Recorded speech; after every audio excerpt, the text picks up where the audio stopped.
Hi everyone, welcome back to my channel. তোমরা সবাই কেমন আছো? আমরা সবাই ভালো আছি। এটা হচ্ছে আগস্টের ডে 1-এর ব্লগ। তো সেদিনকে সকালবেলা আমার যা রুটিন থাকে আমি সেটাই করলাম। ছেলেকে ফ্রেশ করানোর পরে এগুলো ক্লিন করি, আর আমার ছেলেকে বিছানায় আমি রাখি না, একদম মেঝেতেই রাখি। এগুলো করানোর পর ছেলেকে আমি ব্রেকফাস্ট করালাম। ব্রেকফাস্ট করিয়ে নিয়ে চলে এসেছি আমার মর্নিং ডিটক্স ড্রিঙ্ক নিতে।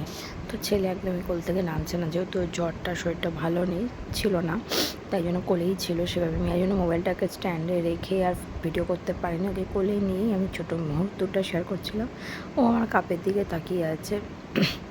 আর বুঝতেই পারছো ছেলে শরীরটা খারাপ করে সেভাবে আর ভিডিও করা হয়ে ওঠে না, তখন মনটা ছেলে দিকেই থাকে। তারপর ছেলেকে একটু স্নান করালাম, করানোর পর ওকে কোলে নিয়ে একটু চেষ্টা করছিলাম ঘুম পাড়ানোর। তো সেভাবেই ও কোলে মাথা দিয়ে রেখেছে। তারপর গেলাম ছেলেকে ঘুম পাড়িয়ে নিয়ে আমি আমার ব্রেকফাস্ট প্লেটে। তখন অলরেডি দেখো 12টা বেজে গেছে, বেলা 12টা। আমার প্রায় দিন সেমই রুটিন হয়। এই 12টার সময় আমি এখন বসেছি হচ্ছে ব্রেকফাস্ট করতে। তো ব্রেকফাস্ট করছিলাম আর ছেলের পাশে শুয়ে আছে। যদি আমি পাশে না থাকি ও পটুস করে উঠে পড়ে। জানি না সব বাচ্চারা করে কি না, আমার বাচ্চারা তো করেই, যে আমার রুটিন।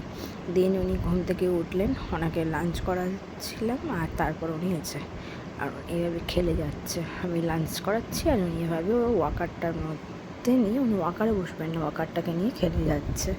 তো ঠিক আছে, যে করি হোক, একটুখানি ভাত খেলেই হলো।